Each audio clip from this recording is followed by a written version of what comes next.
मैं मात्र 20 वर्ष की हूँ। मेरे माँ बाबा ने मेरे बहुत ही जल्दी शादी करा दी। मैंने सोचा मैं अपने पति को हर रात नींद की गोली देकर मार दूंगी, पर एक रात मेरे पति अचानक मेरे साथ जो किया, मेरे पैरों तले ज़मीन खिसक गई। मेरे पति ने उस रात मेरे साथ ऐसा क्या किया था? मेरा नाम पूजा है। मैं बहुत ही सिंपल परिवार से थी। मैं अभी कॉलेज में ही जल्द ही एडमिशन करवाया था। मेरी मात्र 20 साल की हूँ, पर मेरे बाबा ने मेरी शादी इतने बड़े लड़के के साथ क्यों कर दी? मेरे साथ मेरे उम्र 20 साल की थी, पर मेरे पति का उम्र 40 साल के थे। आखिर दुगुना उम्र के साथ मेरे पिता ने मेरी शादी क्यों कराई? मुझे कुछ समझ में नहीं आया, क्योंकि मेरे बाबा ने मुझे नहीं बताया था। छुप छुपा के मेरी शादी करा दी। पर जब मैं अपने दूल्हे को देखा तो उसको देखते मेरा मन सोचा कि इसे क्यों ना मार दूं। पहली रात को ही मुझे मन किया कि मैं उसे मार दूं, पर मैं कुछ नहीं कर सकती थी। मेरी मजबूरी थी कि मेरे शादी हो चुकी थी। मेरे मम्मी पापा के कारण मैं कुछ नहीं कर पा रही थी। लेकिन मैंने सोचा क्यों ना हर रात इन्हें नींद की गोली दे दूं, और इसकी एक दिन मौत हो ही जाएगी। मैं इसी तरह हर रात उन्हें नींद की गोली दे रही थी। मात्र 2 महीने ही मैं लगातार दी थी, बस मेरे पति को पैरालाइज ने मार दिया। वह घर में बैठ गए। कुछ काम धाम नहीं कर पाते थे, ना ही हिल-डुल पाते थे। मुझे थोड़ा अजीब लगा, क्योंकि मैं चाहती थी कि यह पूरे ही मर जाए, पर ऐसा नहीं हुआ। यह बीमारी के चलते मैं परेशान रहने लगी। बेड पर ही सारा चीज़ करने लगे। मैं परेशान होके, मेरे अलावा कोई था भी नहीं उनका सेवा करने का। उनका सेवा करने के लिए मैं क्या करूं? मुझे उनका सेवा खुद ही करना पड़ता था। उन्हें दवाई देना, नहलाना, खिलाना, सारी चीज़ मैं करती थी। मैंने सोचा आखिर मैं इन्हें नींद की गोली देकर बीमार कर दिया, पर काम तो मेरा ही बढ़ गया। दिन भर इनके पीछे लगे रहते हैं, कभी नहलाना, कभी कपड़ा बदलना, कभी खाना खिलाना, कभी दवाई, कभी बाहर घुमाना। क्या फ़ायदा? इसी दवाई देने के बाद काम तो और बढ़ चुकी है। अब इसे मारने के लिए मेरे दिमाग में एक आइडिया आया। मैंने सोचा क्यों ना, ये तो बीमार है ही, इसे अगर मैं मार देती हूँ तो किसी पे शक भी कोई मुझ पे नहीं करेगा। मैं क्या करूँ? और मैं एक और बात बताना चाहती हूँ कि मैं जब कॉलेज में पढ़ाई करती थी तो मुझे एक बिक्की नाम के लड़के से प्यार था। मैं चाहती थी उससे शादी करना। मेरे मम्मी पापा उसी लड़के को बिल्कुल भी पसंद नहीं करते थे। जब मेरे मम्मी पापा को यह बात पता चली कि मैं किसी लड़के से बात करती हूँ, शादी करना चाहती हूँ, तो मेरे मम्मी पापा ने सोचा कि इसका रिश्ता कहीं लगा देते हैं। मेरी शादी कर दी, वो भी मेरे से बहुत ही ज़्यादा बड़े उम्र के लड़के के साथ मेरी शादी करा दी। इसी के गुस्से में उन्हें नींद की गोली देने लगी। मैं अब तो और भी ज़्यादा परेशान हो गई कि मेरा एक दिन सोची क्यों ना इसका गला दबाकर मार दूं। और मैं उस चीज़ को करने के लिए रात को 2 बजे उठी, तकिया लेकर गई और उसके मुंह को दाब के मैं मारने लगी। पर ना जाने क्यों जब गला के पास उनका हाथ लेकर गई तो कुछ नहीं कर पाई। फिर मैंने सोचा मैं इनसे प्यार भी नहीं करती, इन्हें पति भी नहीं समझती, तो मैं इसे क्यों नहीं मार पा रही हूँ? मुझे यह बात समझ में नहीं आ रही थी। मेरा प्यार तो बिक्की है, फिर मेरे साथ ऐसा क्यों हो रहा है? मेरा क्यों हाथ कांप रहा है? मुझे कुछ समझ में नहीं आ रहा था। एक दिन मैंने बिक्की के पास गई और बिक्की को कहा मैं अपने हस्बैंड को मार नहीं पा रही हूँ। मैं उन्हें दवाई देकर मैंने उसे बेड पे ला दिया, पर मेरी हिम्मत नहीं हो रहा है कि मैं उसे मारूं। मैं क्या करूं? बिक्की ने कहा देखो, मुझे लगता है कहीं ना कहीं तुम मुझसे प्यार करने लगी हो। वह तुम्हारे पति हैं, कहीं ना कहीं तुम्हारे मन में वह बस चुके हैं। मानता हूँ कि मैं तुम्हारा बॉयफ्रेंड हूँ, मुझे ऐसा नहीं बोलना चाहिए, पर मुझे वैसा लग रहा है। कुछ देर के लिए लड़की भी सोच में पड़ गई और बैठ गई कि क्या ये बिक्की सही बोल रहा है? मुझे अपने पति से थोड़ा लगाव होने लगी है क्या?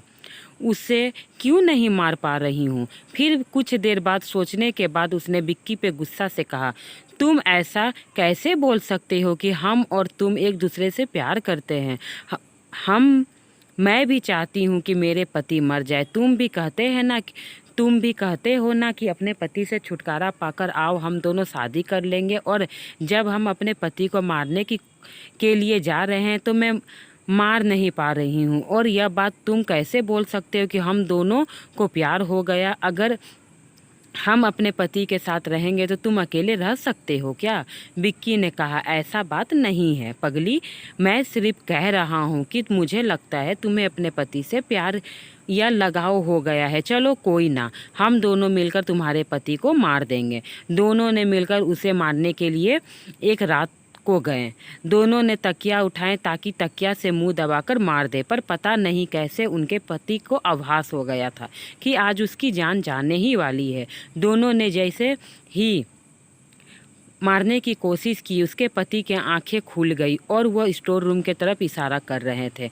वह दोनों उस समय ध्यान नहीं दिए और उसे अपने पति को बॉयफ्रेंड के साथ मिलकर उसने मार दिया और लाश को ठिकाने भी लगाने की कोशिश की।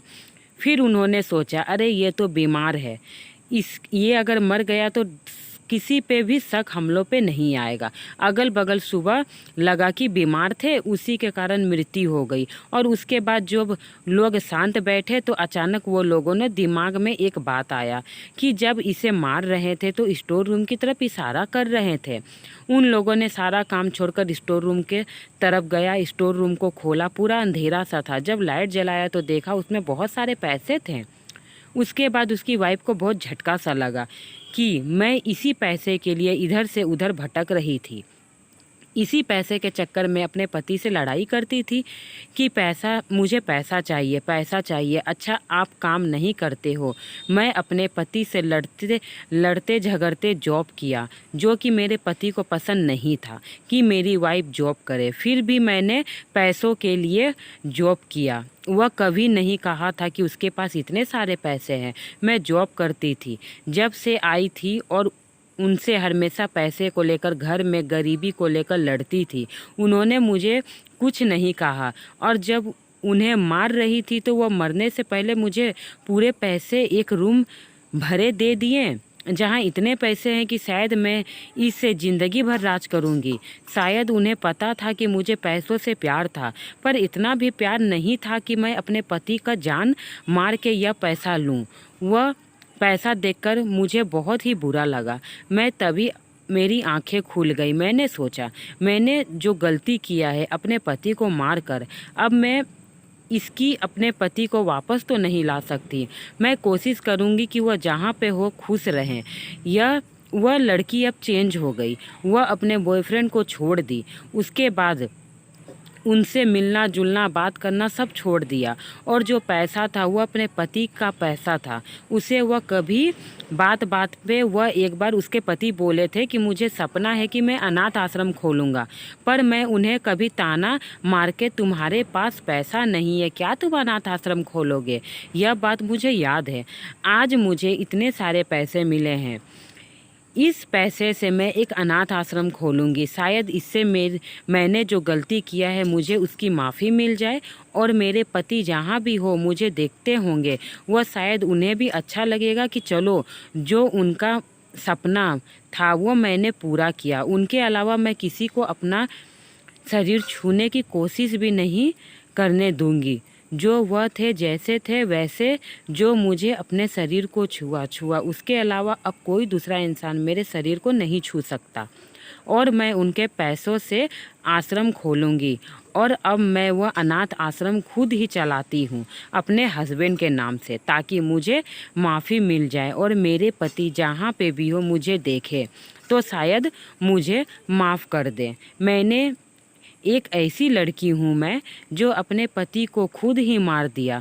शायद मेरे पति मेरे साथ रहते तो हम लोग बहुत ही ज़्यादा खुश रहते और दोनों मिलकर अनाथ आश्रम चलाते और अपनी ज़िंदगी में खुश होते।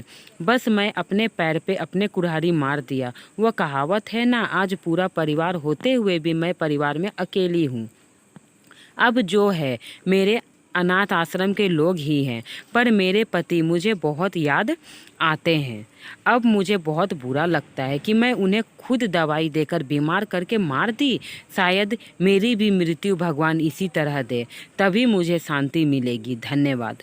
फ्रेंड, मेरी ये कहानी आपको कैसी लगी? अच्छी लगी हो तो प्लीज़ मेरे चैनल को सब्सक्राइब करें, लाइक करें। मेरी कहानी पसंद आती है तो एक छोटा सा कमेंट करें।